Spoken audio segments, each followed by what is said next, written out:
Today in 8th grade, we're going to be working on symmetry. Now, you're very familiar with one type of symmetry that you've had in the past, and that's called line symmetry. Line symmetry basically is showing that you can draw lines through figures that will make them have mirror images. For instance, if I have a square and I want to draw some lines of symmetry, I can draw a line of symmetry straight through the middle.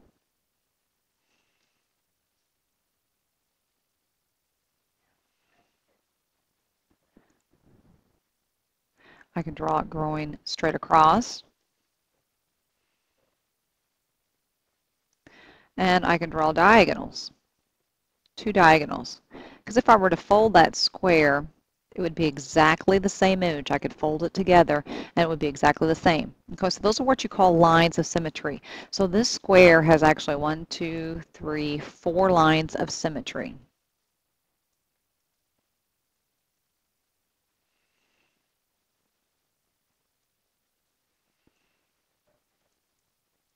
Well, you do it also with letters as well as other various types of pictures.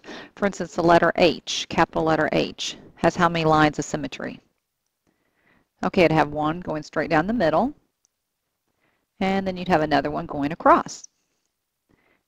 And you need to be careful though, because in this case, the diagonal would not be symmetrical. So you need to watch those. Okay, then the new type of symmetry that maybe you've not had before is rotational symmetry. And those are measured based on the angles. Now here are some examples of rotational symmetry. Okay, here's our letter S. We're going to show that this has two rotations or two orders of rotational symmetry. And what it means is that I can rotate it once, twice before it gets back to the original position. And here's what you do is watch this little tick mark here. It's kind of like a clock. And watch, we're going to make it go all the way around. And how many times does it look exactly the same when it does that? Here we go. Once, twice. Okay, so we can say that it has an order of 2 for rotational symmetry, or it may show that if you use degrees, it would be 180 degrees. It would be symmetrical. So in other words, you can get 2 180s out of 360, a complete circle. Hey, looking at this figure, this is a figure that has 3 orders, or order of 3 for rotational symmetry. In other words, as I move it around, and there the center stays the same, you're going to see it that's going to hit 3 times exactly the same. 1, 2, 3. Now, what would be the degree measure for this? Okay, if I have 360 altogether, it's going to hit 3 different times. So what's 360 divided by 3? Good, 120. So each click or each time it hits, it's rotating on 120 degrees. You are turning it or rotating it 120 degrees to get there. Okay, let's take a look at this. This is an order 2. This is an order 2. It's kind of like a fan blade. It will hit it once, then twice before it comes back around again. This picture artwork is symmetrical with an order of 2. There's your order 3, 4, and we even have one of 8. Okay, you can have, is a rotational symmetry of order 1? No, there's not, because if it goes around entirely once before it repeats itself, then we say it really doesn't have any rotational symmetry at all. And here's some real-world examples.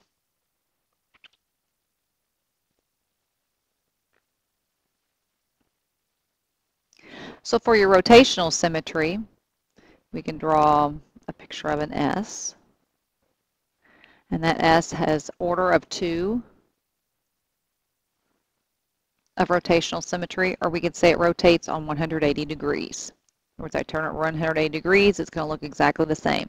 And it always kind of rotates about the center point unless told otherwise.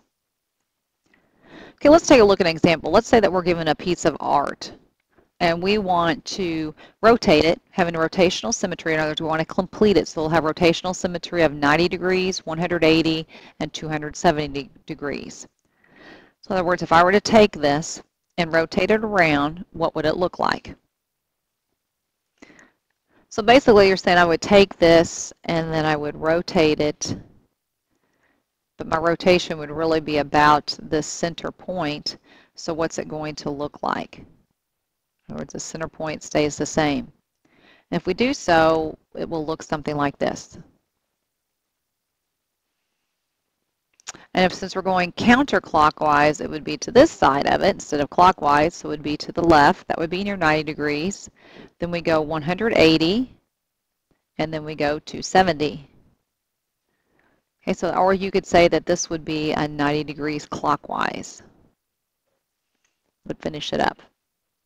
90 degrees clockwise would be the same as the 270 rotation. Here's another piece of art that you could do the same thing with. You could rotate it. Here we're copying and completing the picture so that it's rotating with a symmetry of 90 degrees, 180 degrees, and 270 degrees as its angle of rotation. And it doesn't really say whether it's clockwise or counterclockwise, so we're going to go clockwise. And this is what the finished result would look like.